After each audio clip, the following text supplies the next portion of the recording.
दोस्तों चलिए आज की वीडियो शुरू करते हैं।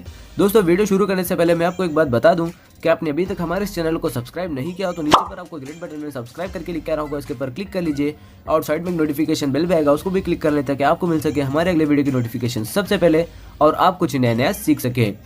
સૌરાષ્ટ્રની એકમાત્ર સ્કૂલ જ્યાં ટ્રસ્ટી તથા સંચાલકો ડોક્ટર, એન્જિનિયર તથા શિક્ષકો છે એવી Kanabar school of science and commerce. કાર્યક્ષેત્ર ધોરણ 5 થી 10, 11-12 સાયન્સ એન્ડ કોમર્સ. દીકરાઓ અને દીકરીઓ માટેના ઉજ્જવળ ભવિષ્ય માટે વાલીઓની પહેલી પસંદગી Kanabar school of science and commerce. અહીં છે શ્રેષ્ઠ શિક્ષકો દ્વારા મર્યાદિત સંખ્યામાં વિદ્યાર્થીઓ માટે ભણતર, અલગ અલગ સાયન્સ લેબ, કોમ્પ્યુટર લેબ, દીકરાઓ તથા દીકરીઓ માટે અલગ અલગ હોસ્ટેલ સાથે શુદ્ધ સાત્વિક ભોજનની વ્યવસ્થા, ટ્રાન્સપોર્ટેશનની સુવિધા. જી તેમજ નીટની તૈયારી સ્કૂલમાં જ. તો આથી વિશેષ આપ આપના બાળક માટે શું ઈચ્છો તો આજે જ એડમિશન માટે સંપર્ક કરો. Unit 1 Kanabar school of science and commerce, Khamrod ચોકડી, Junagadh bypass, Junagadh. Unit 2 main post ઓફિસની પાછળ શ્યામ વિદ્યાલય, સરકારી ગોડાઉન પાસે, ગાંધીગ્રામ, જુનાગઢ. નમસ્તે વિદ્યાર્થી મિત્રો, આજે આપણે વધુ અગત્યના ચેપ્ટરનો અભ્યાસ કરવાનો છે. ચેપ્ટર નંબર 10 એસ વિભાગના તત્વો. એસ વિભાગના તત્વો ખૂબ જ અગત્યનું ચેપ્ટર. 11 સાયન્સની અંદર આપણે લોકો એસ વિભાગના તત્વો અને પી વિભાગના તત્વોનું ચેપ્ટર ભણશું અને 12માં ડી અને એફ વિભાગના તત્વો. એટલે આખું ભાગ પૂરું થાય એ દરમિયાન આપણને આખું આવર્ત કોષ્ટક થઈ જાય મોઢે. એ અનુસંધાને આ ચેપ્ટર અભ્યાસની દ્રષ્ટિએ એકદમ સહેલું છે.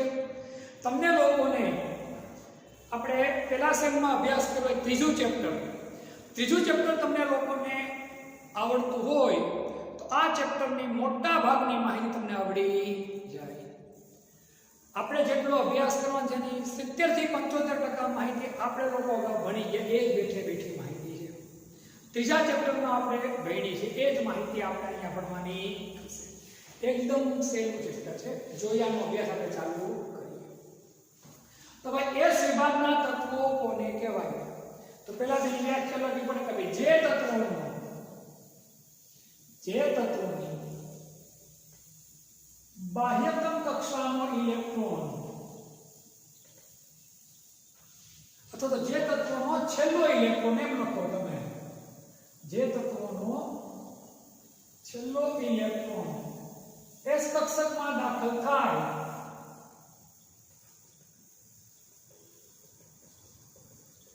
તેવા તત્વોને કયા તત્વો કહેવાય? તો કે એસ વિભાગના તત્વો તરીકે ઓળખવામાં આવે છે. હવે એસ કક્ષકની અંદર વધુ કેટલા ઇલેક્ટ્રોન સમાય? તો કે 2. એસ કક્ષકમાં વધુમાં વધુ 2 ઇલેક્ટ્રોન સમાય.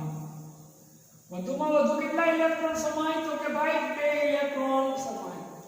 માટે સમૂહ 1 અને સમૂહ 2 ના તત્વોને કયા તત્વો કહેવાય?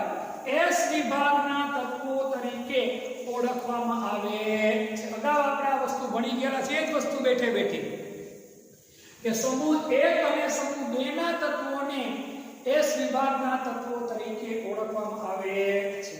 સમૂહ 1 ના તત્વોને આલ્કલી ધાતુ તત્વો તરીકે ઓળખીએ આપણે. સમૂહ 2 ના તત્વોને આલ્કાઇન અર્ધ ધાતુ તત્વો તરીકે ઓળખીએ છીએ. તો આપણે આ ચેપ્ટરની અંદર સમૂહ 1 અને સમૂહ 2 ના તત્વોનો આપણે વિગતવાર વ્યવસ્થિત રીતે અભ્યાસ કરવાનો છે. કોનો? તો કે ભાઈ સમૂહ 1 અને સમૂહ 2 ના તત્વો. હવે આપણે આનો વિગતવાર અભ્યાસ કરી અને સમજવાનો પ્રયત્ન કરીએ. આપણે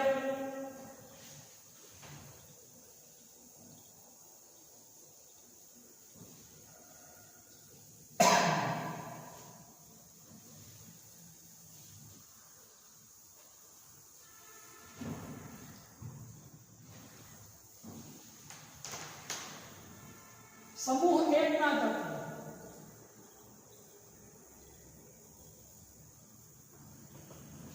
સમૂહ 2.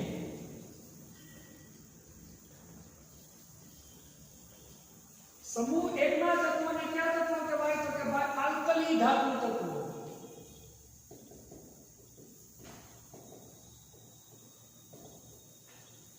આને કયા તત્વો કહેવાય? તો કે ભાઈ આલ્કાઇલ અર્ધધાતુ તત્વો.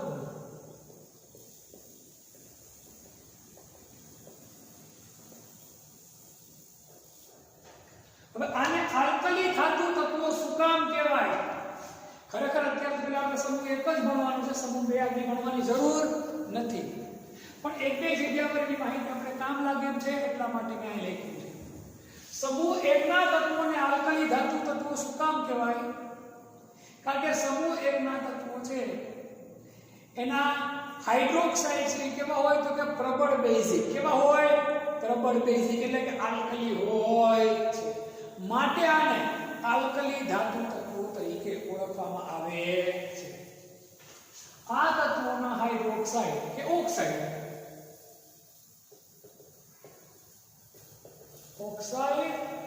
કે હાઇડ્રોક્સાઇડ પ્રબળ સરખી રીતે લખીએ.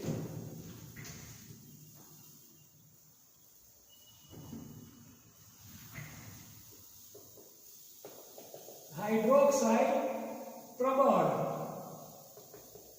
બેઝિક એટલે કે આલ્કલી હોય, માટે આને કયા તત્વો કહેવાય? આલ્કલી ધાતુ તત્વો કહેવાય. આલ્કાઇલ ધાતુ તત્વો તો આના ઓક્સાઇડ કે હાઇડ્રોક્સાઇડ બેઝિક હોય અને પાછા કેમાંથી મળે? પૃથ્વીના પેટાળમાંથી મળે. આ તત્વ ક્યાંથી મળે? તો કે પૃથ્વીના પોપડામાંથી. ઓક્સાઇડ કે હાઇડ્રોક્સાઇડ બેઝિક હોય, પ્રબળ નહીં, નોર્મલ બેઝિક, અને પૃથ્વીના પોપડામાંથી મળે, માટે અને ક્યાં કહેવાય? આલ્કાઇલ અર્ધ ધાતુ તત્વો તરીકે ઓળખવામાં આવે છે. કયા તત્વો તરીકે ઓળખવામાં આવે? આલ્કાઇલ અર્ધ ધાતુ તરીકે ઓળખવામાં આવે છે. હવે સમૂહ 1 ના તત્વો લખીએ આપણે. Lithium Li3, lithium Li3. સમૂહ 2 નું પેલું તત્વ શું? તો કે બેરિલિયમ Pe4.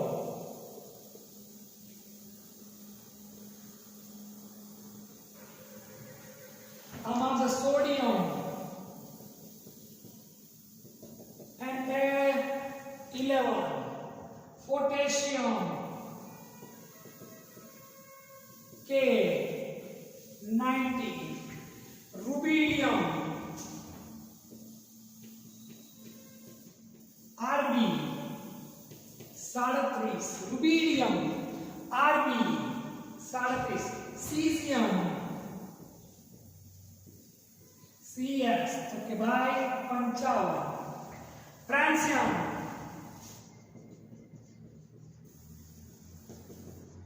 SR કેટલા? તો કે ભાઈ 87. કેટલા? 87.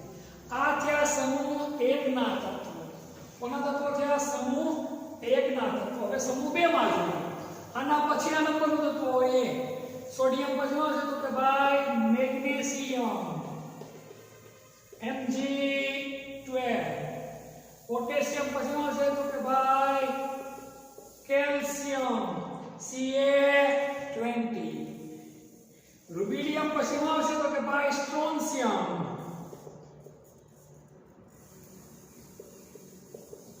Sr. કેટલા આવશે? તો કે ભાઈ 38. કેટલા? 38.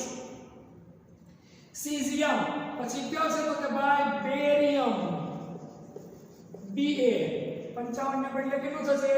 56. એક જ આંકડો વધે. ફ્રાન્સિયમ પછી કોણ આવશે? તો કે ભાઈ રેડિયમ Ra. 87 ને બદલે કેટલું થઈ જાય? 88. તો આ જ્યાં આલ્કલી ધાતુ તત્વો સમૂહ 1 ના, આ જ્યાં સમૂહ 2 ના આલ્કાઇલ અર્ધ ધાતુ તત્વો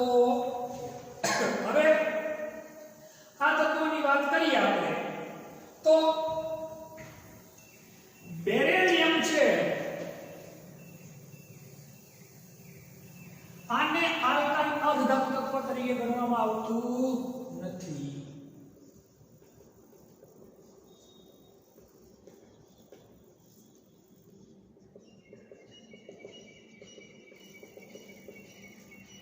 વિરલ છે. વિરલ છે એટલે કે ઓછા પ્રમાણમાં મળે. એક જ અપવાદ, બાકી બીજા બધાને આલ્કાઇલ ધાતુ જ કહેવાય. હવે આ બેયની ખાસિયત કહું તમને. આપણે ત્રીજા ચેપ્ટરમાં ભણ્યા હતા કે ભાઈ બધાના ગુણધર્મ કેવા હોય તો કે સમાન. અહીંયા એક જગ્યા પર ગડબડી આવે. લિથિયમના ગુણધર્મો આને મળવાને બદલે કોને મળતા આવે તો કે આ બધાને મળે. Magnesium, calcium, potassium, barium, barium. એવી રીતે બેરિયમના ગુણધર્મ આને ન મળે. એને બદલે સમૂહ નંબર 13 માં એલ્યુમિનિયમને એને મળતા આવે. ઈ સંબંધને વિકર્ણીય સંબંધ કહેવાય. કયો સંબંધ કહેવાય? વિકર્ણીય સંબંધ. ખરેખર ગુણધર્મો આને મળવા જોઈએ. એને બદલે અહીંયા સમૂહ 2 ના તત્વોના ગુણધર્મો. આના ગુણધર્મો આના જેવા હોય, એને બદલે આના ગુણધર્મો કોના જેવા હોય તો કે નજીકના સમૂહના તત્વ જેવા. સમૂહ નંબર 13 આવી જાય એલ્યુમિનિયમ ગ્રુપ, એને મળતા એ સંબંધને વિકર્ણીય સંબંધ કહેવાય. આગળ ચેપ્ટરમાં હું તમને આ ચેપ્ટરમાં અત્યારે સમજવા જેવી વસ્તુ તમારે જે છે તમને કહું. આ બંને કેવા પ્રમાણમાં મળે? વિપુલ પ્રમાણમાં. કેવા પ્રમાણમાં મળે તો કે ભાઈ વિપુલ પ્રમાણમાં મળે છે. આ ત્રણે કેવા પ્રમાણમાં મળે તો કે ભાઈ ઓછા પ્રમાણમાં.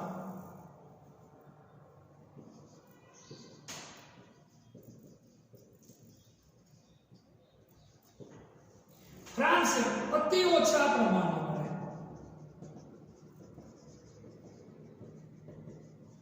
રેડિયો સક્રિય તો છે રેડિયો સક્રિય. આના સંસ્થાનિક FR 223. આ સંસ્થાનિક છે FR 223. આનું અર્ધાયુષ્ય માત્ર કેટલું છે?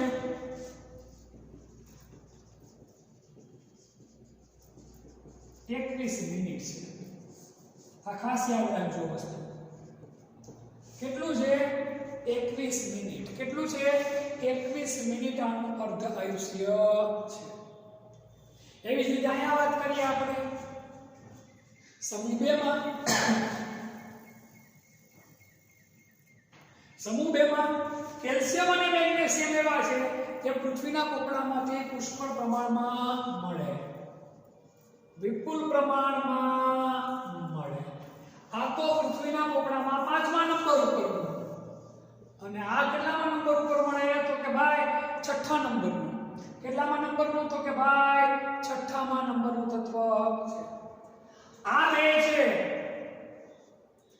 એ ઓછા પ્રમાણમાં મળે. બેરિયમ તમને કીધું એમ કેવો છે તો કે વિરલ. એની માત્રા કેવું એકદમ ઓછું, વિરલા કહેવાય. આપણી પાસે વિરલા બહુ ઓછા હોય, ઘેર હોય નહીં. વિરલ છે બહુ ઓછી માત્રામાં મળે. અને રેડિયમ છે અતિ વિરલ, ખૂબ જ ઓછા પ્રમાણમાં મળે.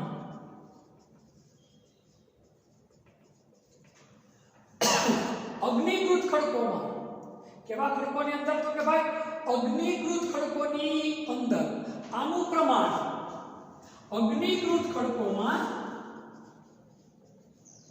કેમાં તો કે ભાઈ અગ્નિકૃત ખડકોમાં 10⁻10⁻% જેટલું પ્રમાણ હોય. એટલે કે ખૂબ જ નહિવત પ્રમાણ હોય. ટકાવાર પ્રમાણ યાદ ન રહે તો ચાલશે. મેં જે એટલી માહિતી તમને આપી એ માત્ર ને માત્ર ઉપર છેલ્લી જ માહિતી આપી છે. પહેલા મેં તમને એમ કીધું કે ભાઈ S વિભાગના તત્વ કોને કહેવાય? તો ભાઈ જે તત્વના છેલ્લો ઇલેક્ટ્રોન જે કક્ષકમાં દાખલ થાય તેવા તત્વોને S વિભાગના તત્વો કહેવાય. S વિભાગના તત્વો માત્ર 2 સમૂહનો સમાવેશ થાય. કયા 2 સમૂહનો સમાવેશ થાય? સમૂહ 1, સમૂહ 2.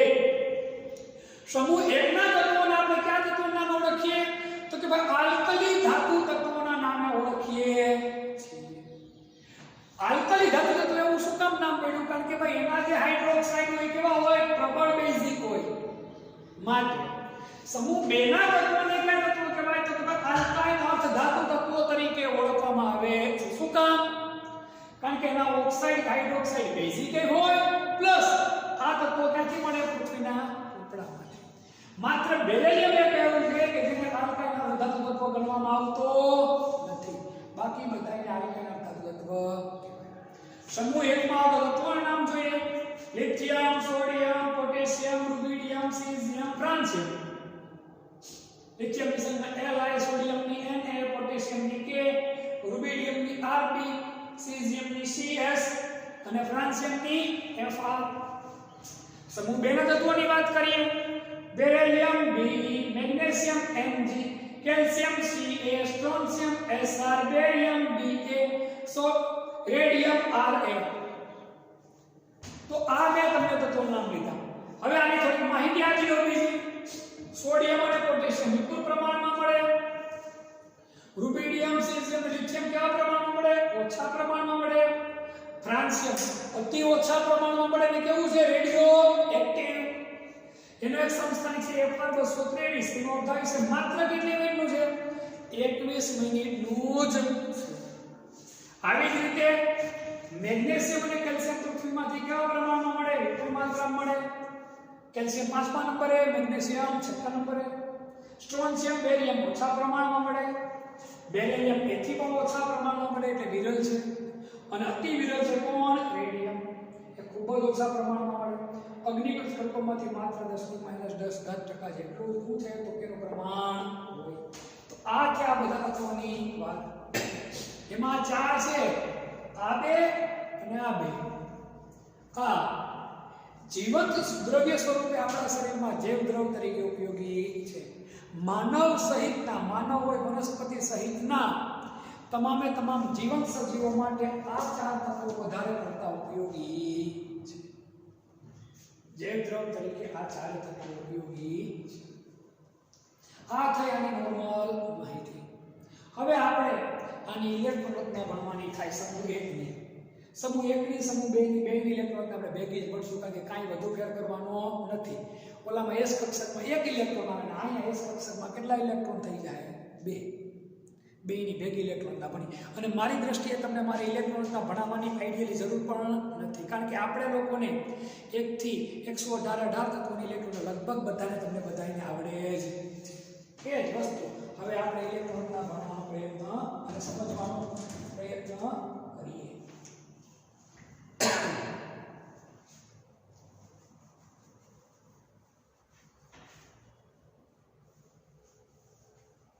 જો લિથિયમ Li3 એટલે શું આવશે? 1s વર્ગ 2s. આમ ના લખી તો આમ લખી શકો તમે. ઊંડા વાયુ 2s. હિલિયમ શું થાય? 1s. આ થઈ ગયા ઇલેક્ટ્રોન. બેરિલિયમ ની આના કરતા એક વધે. 1s વર્ગ 2s વર્ગ. અહીંયા s માં 1 હોય અને s માં કેટલા થઈ જશે તો કે ભાઈ 2. આમ લખો તો સાચું પણ હિલિયમ 2s. આની સોડિયમ ની જોઈએ. 1s વર્ગ 2s વર્ગ 2p6 3s. આમ ના લખવી તો આની Ne3s1. આટલી જે ઇલેક્ટ્રોન રચના છે એ કોની છે? Ne ની. કોની? Ne ની. આ વસ્તુ આપણે સમજાવેલા છે. અહીંયા આના કરતા એક ઇલેક્ટ્રોન વધી જાય. 1s વર્ગ 2s વર્ગ 2p6 3s વર્ગ અથવા તો Ne3s વર્ગ. બહુ સહેલી ઇલેક્ટ્રોન. આ રીતે આપણે યાદ રાખવું, બીજું કંઈ નવું કરવાનું નથી. આનું 19 1s વર્ગ 2s વર્ગ 2p6 3s વર્ગ 3p6 4s. 2 4 6 12 18 ને 19. એમ યાદ ના રહે તો પછી આમ લખો તોય ખોટું ન પડે. ARA 4s. આની કેલ્શિયમ ના કરતા એક શું થઈ જાય? વધી જાય. 1s વર્ગ 2s વર્ગ 2p6 3s વર્ગ 3p6 4s 1. એને બદલે શું થશે તો કે 4s2. KR/S2 કઈ નવી તો આપણે પોતાની બુદ્ધિ મારવાની થતી નથી. હું તો કહું કે આ બાજુનો તત્વ યાદ હોય 18 નંબરના સમૂહના તત્વ યાદ હોય તે લખી અને બાજુ બેગડો મૂકી દેવાય. આપણું કામ શું થઈ જાય તો કે ભાઈ પૂરું. બીજી કઈ પ્રશ્ન જ રે રૂબીની માર્ગ હજી આ એટલું જોઈ લઈએ આપણે 1s વર્ગ 2s વર્ગ 2p6 3s વર્ગ 3p6 4s વર્ગ 3d10 4p6 5s1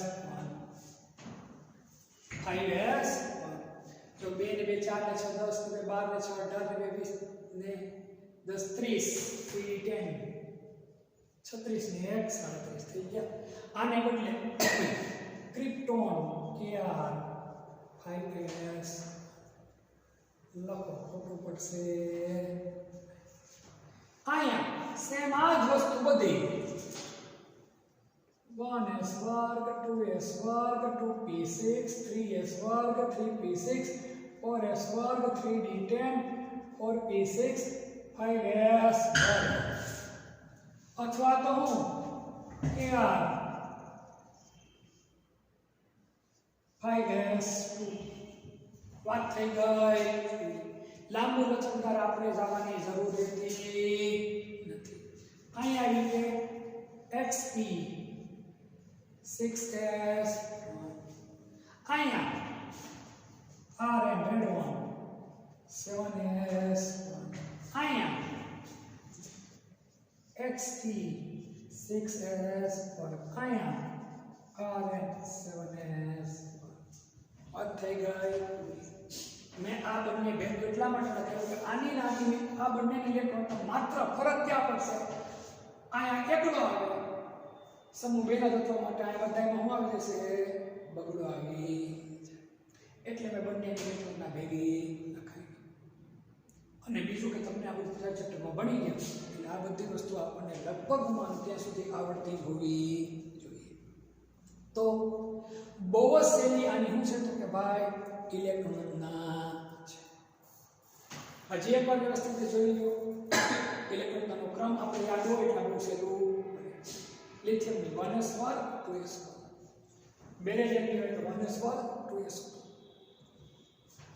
સોડિયમની 1s વર્ગ 2s વર્ગ 2p6 3s1 અહીંયા આવશે તો કે 3s2.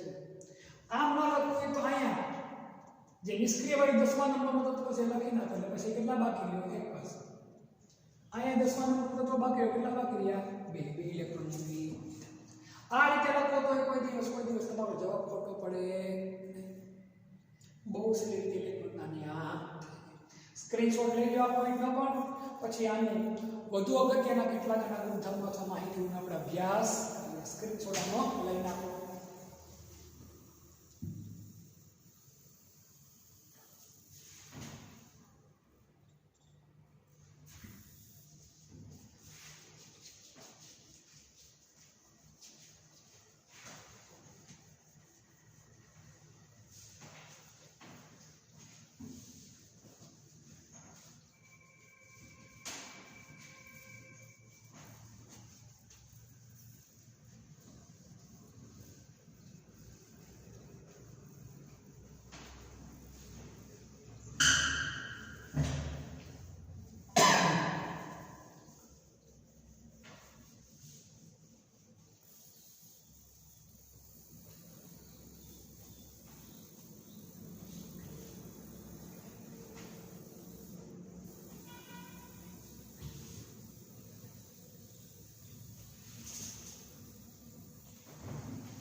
હવે આનો વધુ અગત્યનો પોઈન્ટ છે પરમાણ્વીય અને આયનીય ત્રિજ્યા. પરમાણ્વીય અને આયનીય ત્રિજ્યા.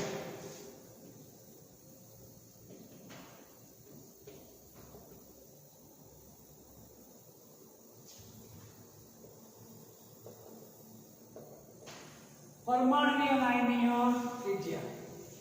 સમૂહ એક ના પરિવાર હું તમને લખું લિથિયમ સોડિયમ ને સાઈડમાં લખી જ રાખું છું.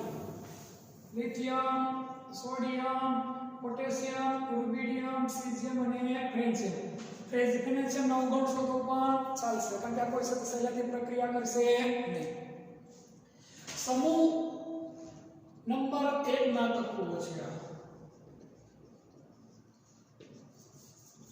હવે ત્રીજા ચેપ્ટરમાં આપણે ભણ્યા હતા આવર્ત કોષ્ટકમાં સમૂહમાં ઉપરથી નીચે આવીએ નવી કક્ષા શું થતી જાય? ઉમેરાતી જાય. નવી કક્ષા ઉમેરે એટલે પરમાણુય કદમાં શું થાય? વધારો. કદ વધે એટલે પરમાણુય નાની ત્રિજ્યામાં શું થાય? વધારો. આ યાદ રાખજો, અમે તમને ભણાવ્યું છે બધું. સમૂહ 1 માં પરથી નીચે જતા પરમાણુય અને આયનીય ત્રિજ્યા શું થાય? વધે છે. એટલે આના કરતા આની ત્રિજ્યા કેવી હોય? વધારે. એના કરતા આની, આના કરતા આની, આના કરતા આની, આના કરતા આની.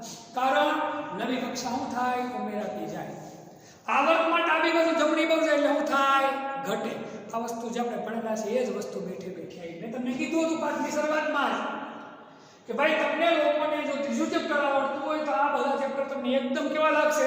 સહેલા. એટલે જ પહેલા સેમેસ્ટરના આ બધા ચેપ્ટર મેં તમને લોકોને બહુ ડીપલી અને ઊંડાણપૂર્વક સમજાવવાનો પ્રયત્ન કર્યો, કારણ કે એ પાયો હતો.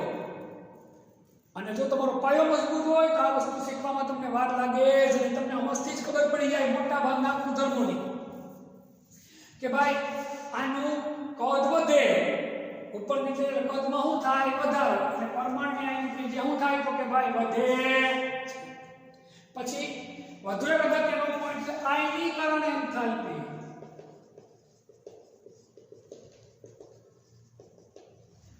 કદ વધે એટલે પરમાણુના કેન્દ્રથી છેલ્લા ઇલેક્ટ્રોનનું અંતર શું થાય? વધે. પરમાણુના કેન્દ્ર અને છેલ્લા ઇલેક્ટ્રોન વચ્ચે અંતર વધે એટલે આકર્ષણ શું થાય? ઘટે. એટલે સહેલાઈથી ઇલેક્ટ્રોન કેવો થાય? દૂર. ઇલેક્ટ્રોન સહેલાઈથી દૂર થાય એટલે આયનીકરણ એન્થાલ્પીના મૂલ્યમાં શું થાય? ઘટાડો. આ વસ્તુ પણ આપણે ભણ્યા હતા. આવર્ત કોષ્ટકમાં સમૂહમાં ઉપરથી નીચે જતા આયનીકરણ એન્થાલ્પીનું મૂલ્ય ઘટે અને સમૂહમાં ડાબી બાજુથી જમણી બાજુ જાય એ મૂલ્ય શું થાય? વધે. આ એ જ વસ્તુ બેઠે બેઠી જો યાદ હોય ત્રીજા ચેપ્ટરનું તો કાંઈ નવું કરવું જ નથી. એમ જ લખવાનું હોય. સમૂહ 1 માં ઉપરથી નીચે જતા આયનીકરણ એન્થાલ્પીના મૂલ્યમાં ઘટાડો થાય છે. શું કામ? તમને હજી એક વાર કહું, સમજાવવાની જરૂર છતાં પણ અંતર શું થઈ જાય? વધી જાય. આકર્ષણ ઘટે. વચ્ચે જે નવી ભરાયેલી કક્ષા હોયના કારણે શું થાય? શિલ્ડિંગ અસરવાનું ભવે. માટે આટલી વસ્તુ જ કરી રાખવાની રહે. તમને એમ પૂછે કે ભાઈ આમાં Li, Na, Rb, K અને આયનીકરણ એન્થાલ્પીના ચડતા ક્રમમાં ગોઠવો. ચડતા ક્રમમાં ગોઠવો સૌથી પહેલું કોણ આવશે? Rb. એના પછી કોણ આવશે? તો કે ભાઈ K, પછી Na, હા, અને પછી કોણ આવશે? તો કે આ થઈ ગયો ચડતો ક્રમ. વધારે આની, એના કરતાં ઓછી, એના કરતાં ઓછી. આમ તમને ચડતા બી આ ટાઈપના દાખલાઓ પ્રશ્નો, આ ટાઈપના પ્રશ્નો નીટની અંદર આવતા હોય. આવા પ્રશ્નો બનાવતા આવડવા, જોઈને સમજતા આવડવા તો પોઈન્ટ આપણા માટે એકદમ કેવો થઈ જાય? તો કે ભાઈ સહેલો થઈ જાય. પછી આપણે જલીય કદ થાય. વધુ અગત્યનો પોઈન્ટ સ્ક્રીનશોટ લઈ લેજો.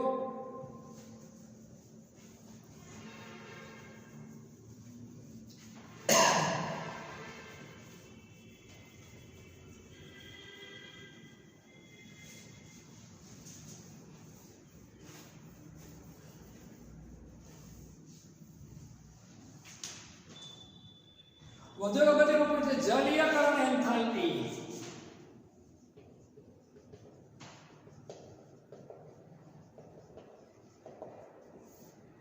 જલીયકરણ એન્થાલ્પી. આલ્કલી ધાતુઓની જલીયકરણ એન્થાલ્પી આયનીય કદ વધવાની સાથે શું થાય? ઘટે. કદ વધે એમ જલીયકરણ એન્થાલ્પીનું મૂલ્ય શું થાય? ઘટે. એનો સમૂહમાં ઉપરથી નીચે જાય સમૂહમાં ઉપરથી નીચે જતા સહેલાઈથી સહજ ક્ષાર બનાવે નહીં. સમજાવો આગળ. નીચે જતા સહેલાઈથી સહજ ક્ષાર ન બને.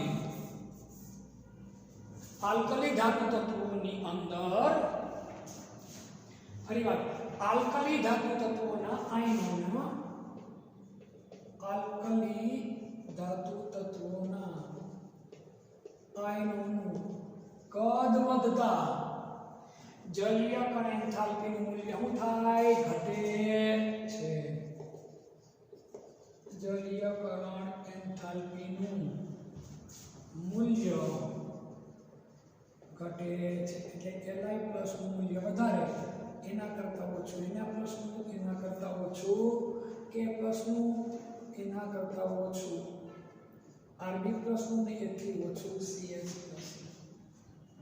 ખાસ વસ્તુ યાદ રાખજો. લિથિયમ છે આના એકના જ સહજ ક્ષાર બને છે. લિથિયમ છે જળયુક્ત ક્ષાર બનાવે. LiCl into 2H2O. ટૂંકમાં પાણીયુક્ત સંયોજનમાં લિથિયમ ના બને, આ કોઈના બનતા નથી. સહેલાઈથી હોય અને સહેલાઈથી બને. આ નોર્મલ માહિતી માત્ર આટલું યાદ રહે તો ઘણું બધું આ એક પોઈન્ટ યાદ રાખવાની આપણા માટે જરૂરિયાત છે. નીટ માટે આવી બધી વસ્તુઓ આપણે કામની હોય. હવે એક મુદ્દો જે ગવર્મેન્ટે કાઢી નાખેલો છે એ વસ્તુ મારી દૃષ્ટિએ થોડી કામની છે, જોઈ લઈએ. આપણે જ્યારે રસાયણ વિજ્ઞાનના પ્રયોગો કરીએ, પ્રેક્ટિકલો કરીએ, ત્યારે આપણને પાવડર આપી દે તમને લોકોને. આપણે અહીંયા ભણશું ત્યારે તમને સમજાવશું. એક પાવડર તમને આપી દે, તમને કે આમાં કયા કયા તત્વો રહેલા છે તમે મને જણાવો. એમાં લિથિયમ પણ હોય, સોડિયમ પણ હોય, પોટેશિયમ પણ હોય, XY ઘણા બધા તત્વો નીકળે. તો એ સમજવા માટે ઓક્સિડાઇઝિંગ જ્યોતનો પ્રયોગ આવે. ઓક્સિડાઇઝિંગ જ્યોતનો પ્રયોગ આવે. ઓક્સિડાઇઝિંગ જ્યોતમાં જેના કલરના આધારે તમે ઓળખી જાઓ કે ભાઈ આ પદાર્થ આ રંગનો છે. તો જો લિથિયમ હોય, લિથિયમની હાજરી હોય તેના માટે કેવો કલર હોય ખબર છે? તો કે કિરમજી લાલ. કેવો કલર હોય? તો કે ભાઈ કિરમજી લાલ. યાદ રાખજો, લિથિયમનો કલર કેવો હોય? તો કે કિરમજી લાલ. ઓક્સિડાઇઝિંગ જ્યોતમાં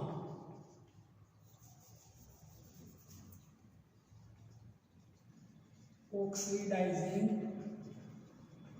જ્યોતમાં રંગ તત્વ લિથિયમનો કલર કેવો હોય? તો કે ભાઈ કિરમજી લાલ રંગનો હોય. કેવો? તો કે કિરમજી લાલ રંગ. સોડિયમ હોય Na, તો એ કેવો રંગ દર્શાવે? તો કે પીળો. કેવો? તો કે પીળો, સોનેરી પીળો ટાઈપનો.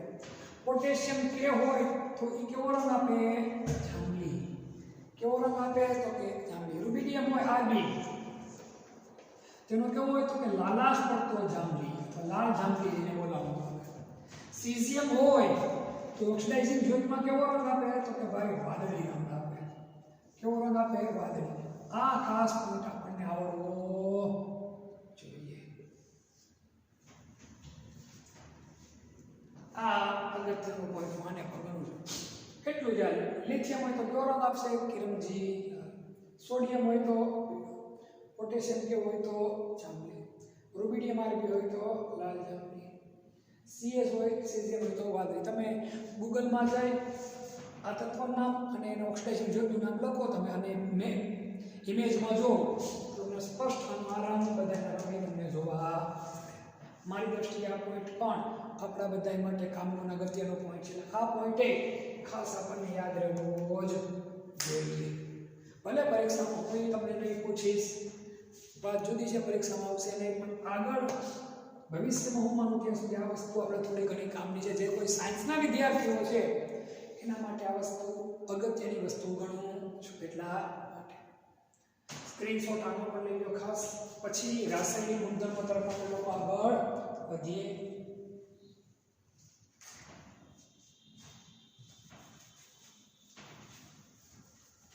આ હતી એની મૂળભૂત નોર્મલ માહિતી. હવેના રાસાયણિક ગુણધર્મોનો અભ્યાસ હવે રાસાયણિક ગુણધર્મો આપણે માત્ર ને માત્ર અત્યારે કોના ભણીએ છીએ તો કે ભાઈ સમૂહ 1 ના તત્વોના કોના સમૂહ 1 ના તત્વોના રાસાયણિક ગુણધર્મો આપણે લોકો ભણીએ છીએ સમૂહ 1 ના તત્વોના આપણે લોકો રાસાયણિક ગુણધર્મોનો અભ્યાસ કરવાનો છે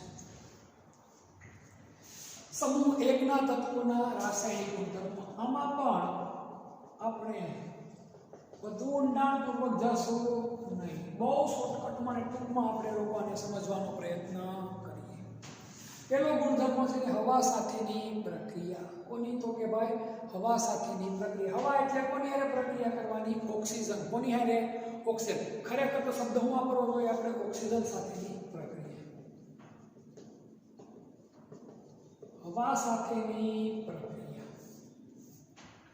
કોની સાથેની પ્રક્રિયા તો કે હવા સાથેની પ્રક્રિયા આલ્કલી ધાતુ તત્વ હવા સાથે પ્રક્રિયા કરીને શું બનાવે તો કે ઓક્સાઇડ શું બનાવે ઓક્સાઇડ બનાવે છે આ બહુ અગત્યનો મુદ્દો સમજવા જેવો મુદ્દો છે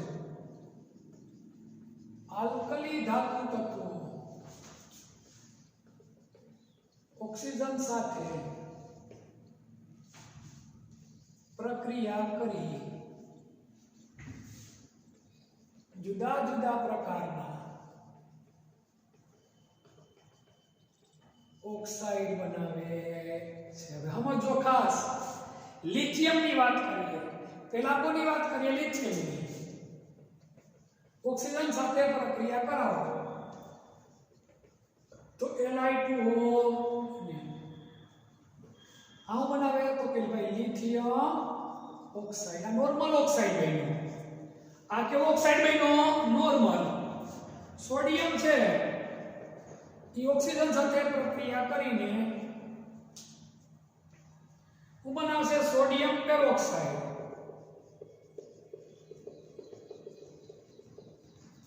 આ પેરોક્સાઇડ એના સિવાયના બાકીના ત્રણ potassium caesium rubidium potassium rubidium caesium ગમે તે કરો ખોટું પડશે નહીં અત્યારે આ ઓક્સિજન સાથે પ્રક્રિયા કરી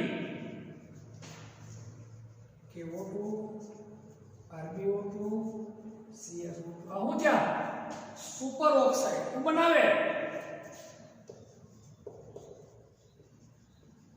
સુપર ઓક્સાઇડ બનાવે મેં તમને કીધું ને સુપર ઓક્સાઇડ ઓક્સિડેશન કેટલો હોય -1 અહીંયા -1 અહીંયા -2 આ ખાસિયત છે આ તત્વની સમૂહ 1 ના તત્વ આવી ખાસિયતો બીજા કોઈ ધરાવતા નથી ખાસ યાદ રાખજો આવી ખાસિયતો બીજા કોઈ ધરાવતા નથી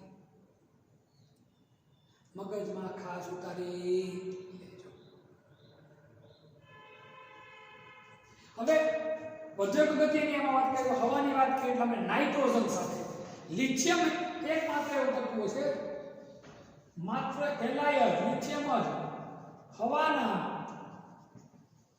નાઇટ્રોજન સાથે સીધી જ પ્રક્રિયા કરી આપણે રાઇઝોબિયમ બેક્ટેરિયા સીધે હવા નાઇટ્રોજનને જમીનમાં સ્થાપન કરે એવી રીતે લિથિયમ જ એવો છે હવાના નાઇટ્રોજન સાથે સીધી પ્રક્રિયા કરી Ni3n બનાવે છે શું બનાવે Ni3n બનાવે છે બીજું આલ્કલી ધાતુ છે એ પાણી સાથે જબરદસ્ત રીતે પ્રક્રિયા કરે એટલે એને કેરોસીનમાં રાખવામાં એ તો મુદ્દો હું તમને નેક્સ્ટ લેક્ચરમાં લઈશ આજે આપણે સૌથી અગત્યનો પોઈન્ટ રાસાયણિક ગુણધર્મોમાંનો પહેલો પોઈન્ટ હવા સાથેની પ્રક્રિયા તો આલ્કલી ધાતુ તત્વો ઓક્સિજન સાથે પ્રક્રિયા કરી અને જુદા જુદા પ્રકારના ઓક્સાઇડ બનાવે દાખલા તરીકે લિથિયમ ઓક્સાઇડ છે નોર્મલ Na2O2 છે કયા સ્વરૂપે હોય પેરોક્સાઇડ સ્વરૂપે બાકીના ત્રણેય કયા સ્વરૂપે છે તો કે ભાઈ સુપર ઓક્સાઇડ સ્વરૂપે છે આ પોઈન્ટ આપણે ખાસ આવડવો જોઈએ આ સિવાયના આલ્કલી ધાતુ તત્વોના બીજા કેટલાક રાસાયણિક ગુણધર્મો પણ આપણે ભણવાના છે ખાસ કરીને પાણી સાથે પ્રક્રિયા હાઇડ્રોજન સાથે પ્રક્રિયા હેલોજન સાથે પ્રક્રિયા આ બધા જ ગુણધર્મો છે રિડક્શન કરતા તરીકેની ખાસિયત, એમોનિયા સાથેની ખાસિયત, એ બધી માહિતી આપણે લોકો નેક્સ્ટ લેક્ચરની અંદર અભ્યાસ એનો કરશું.